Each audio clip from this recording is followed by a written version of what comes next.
everybody doing? Completely forgot the chair to put everything I'm holding down on. Now we can work. How's everybody doing? We're doing all right? Yeah. Okay. Where are my smokers at? Seriously, we're gonna get too winded to raise a hand or clap or like. Come on, where are my smokers at? Where are you guys at? It's 3/4 of the fucking room. Come on. Seriously, do you guys always get people giving you health advice whenever you're like outside smoking?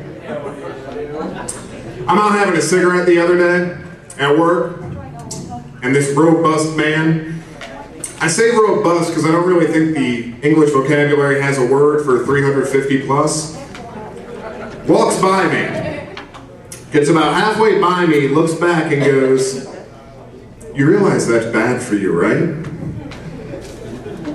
Really? Thank you. I've been in a coma for the last 40 years. I haven't seen all the fucking cigarette ads that are out there telling me what it's doing. Plus, not to mention the fact that you're not exactly a pillar of the healthy community. Now, I'm not trying to be rude, I just know my vices.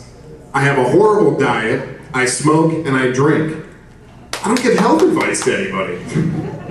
If I see this man eating a Big Mac, I'm not gonna walk up to him and go, you know, heart disease and high cholesterol are on the rise. No, I'm gonna allow him to eat his 2 all-beef patty, special sauce, and a sesame seed bun, because that's just the kind of guy that I am. And apparently nobody else is. I'm not one to talk though. I'm gonna be turning 30, my metabolism is slowing down, I'm starting to notice it curve a little bit more. And they say it curves more than it used to, and I know it's not much, but it freaks me out a little bit because I'm not used to that. But instead of changing my diet or exercising or doing anything like that, I spend every day in the shower like this. And I just look down. Because I figure the first moment in a man's life when he looks down and doesn't see his penis, it's gotta be a frightening time. Really, the only other thing more frightening than that I can think of is man titties. Which is once again proof that once life closes a door, it opens a window. You lose a penis, you develop some tits. That's just how that goes. So I've been trying to understand how violence is worse than sex in our society. And I really don't get this, because I mean, Janet Jackson chose a jewel-encrusted titty on the Super Bowl, and now it's circa 1970s greatest hits. Our former vice president shoots a man in the face, and the guy apologizes. But I've come to put this into perspective because I've shot somebody in the face. Twice. There wasn't exactly a gun involved, per se. It was kind of a... But it really doesn't make sense to me, because when was the last time anybody turned on the news and saw a man masturbate, 6 dead, tonight at 11? I mean, if that's the case, I committed genocide like 3 hours ago. I actually got an awe, it's a joke, nobody died. But seriously, I really don't understand this, and now there's a statistic apparently that if you masturbate up to 5 times a week, 5 times a week, you're doing your part to prevent prostate cancer.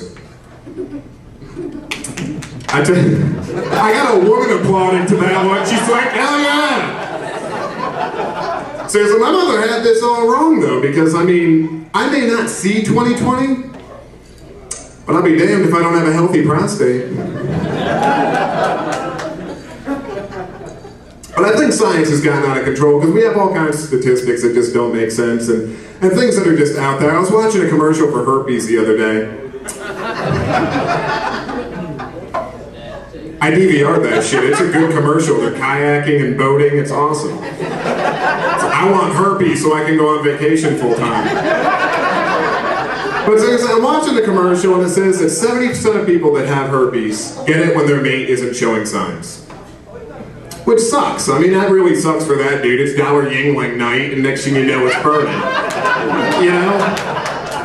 But I really think the more important thing in this is that 30%. 30% of people who have herpes clearly knew what they were getting into.